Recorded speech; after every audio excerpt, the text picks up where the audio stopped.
कांग्रेस के राष्ट्रव्यापी छात्रों की गूंज अभियान के तहत मंगलवार को जिला कांग्रेस कार्यालय में छात्रों के समर्थन में कार्यक्रम आयोजित किया गया। कार्यक्रम में कांग्रेस नेताओं ने शिक्षा व्यवस्था में पारदर्शिता, पेपर लीक पर रोक और प्रतियोगी परीक्षाओं में निष्पक्षता सुनिश्चित करने की मांग उठाई। कार्यकर्ताओं ने कहा कि हाल ही में वर्षों में पेपर लीक, भर्ती परीक्षाओं में देरी और अन्य अनियमितताओं से लाखों छात्रों का भविष्य प्रभावित हुआ। उनका आरोप था कि छात्रों की समस्याओं का समाधान करने के बजाय उनकी आवाज को दबाने का प्रयास किया जा रहा है।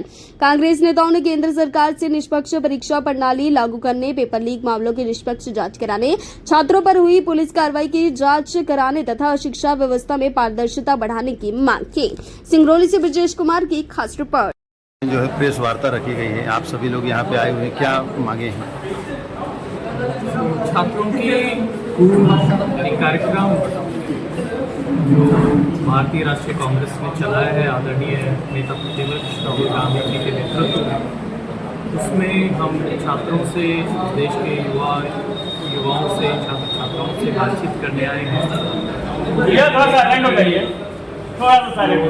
संसद पे मार्च था 2 दिन पहले, वो भारतीय इतिहास, जो राजनीतिक इतिहास है उसकी बहुत बड़ी घटना है, जिसमें हज़ारों जो छात्र छात्राएं दिल्ली अपने न्याय को, मांग को लेकर पहुंचते हैं।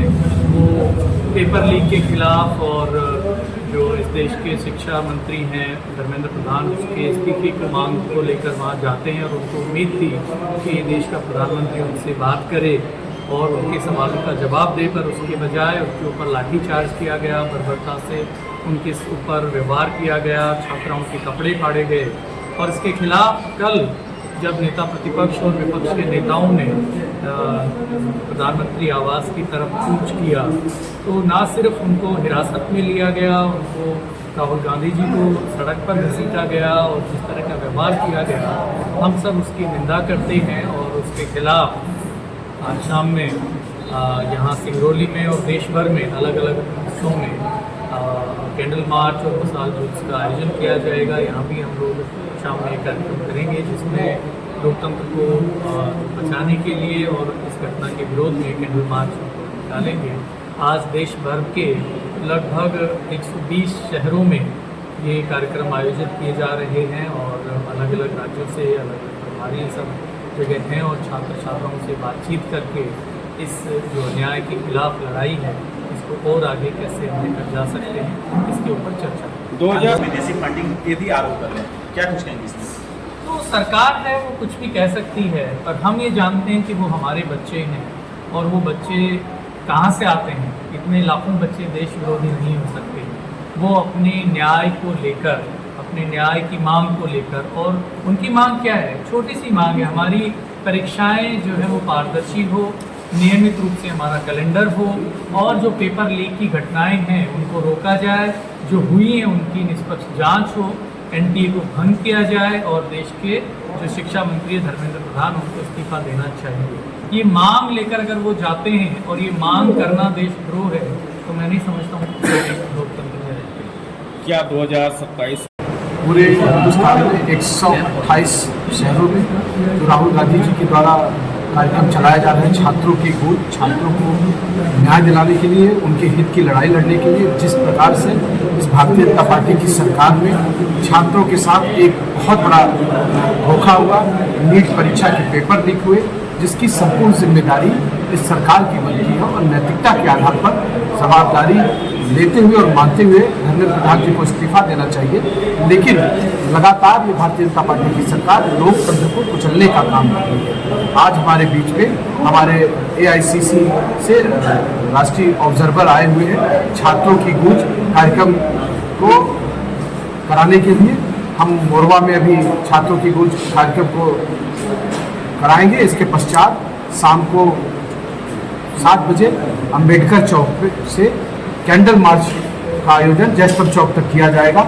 जिस प्रकार कल एक तरीके से बड़े पैमाने पर इस सरकार ने लोकतंत्र की हत्या की है, इस लोकतंत्र में विपक्ष की ये भूमिका है कि वो देश की जनता की, देश के छात्रों की, किसानों की, मजदूरों की आवाज़ उठाए। और विपक्ष एक आईने की तरह होता है। जब राहुल गांधी जी नरेंद्र मोदी जी के आवास पर धरने पर बैठे थे, नेता सदन है, वो विपक्ष के नेता है, उनके साथ कितनी बर्बरतापूर्वक हरकत की गई वो निंदनीय और शर्मनाक हरकत है। मैं आपको बता देना चाहता हूँ कि राहुल गांधी जी कोई पहले व्यक्ति नहीं है जो प्रधानमंत्री आवास के सामने धरने पर बैठे थे। इसके पूर्व भी इंद्र कुमार गुजराल जी प्रधानमंत्री थे देश के, और पंडित अटल बिहारी वाजपेयी जी कि किसी मुद्दे को लेकर के उनके आवास के सामने जब धरने पर बैठे तो उनके साथ मारपीट नहीं किया गया, बल्कि इंद्र कुमार गुजराल स्वयं आए और प्रधानमंत्री ये अटल बिहारी वाजपेयी से मिल करके उनकी समस्या को जाना।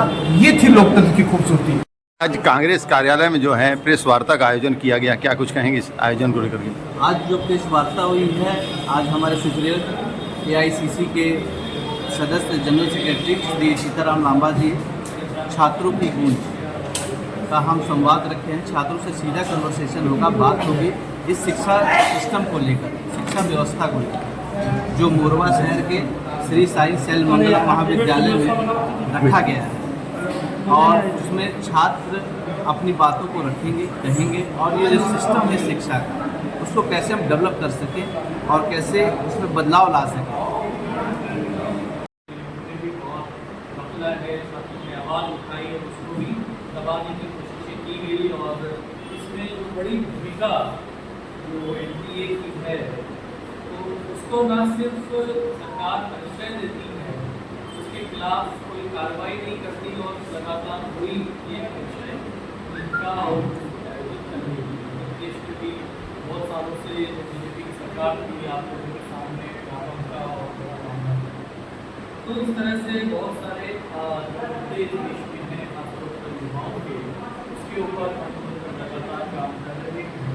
राहुल गांधी जी लगातार देश के अलग अलग हिस्सों में छात्रों की गूंज और छात्रों के बीच में जा रहे हैं। उन सबका जून कोटा में गए और सबने देखा कि सरकार की, क्योंकि राजस्थान में BJP की सरकार है, छात्रों पर खासतौर पर कॉलेज, इंस्टीट्यूट, कोचिंग, लाइब्रेरी, उनके ऊपर उन्होंने प्रशासन का पूरा पहरा दिलवाया, और हमने देखा कि लाखों छात्र छात्राएँ न सिर्फ उनके प्रोग्राम में आते हैं, वो बातचीत करके उनका अपनी बात भी कहते हैं।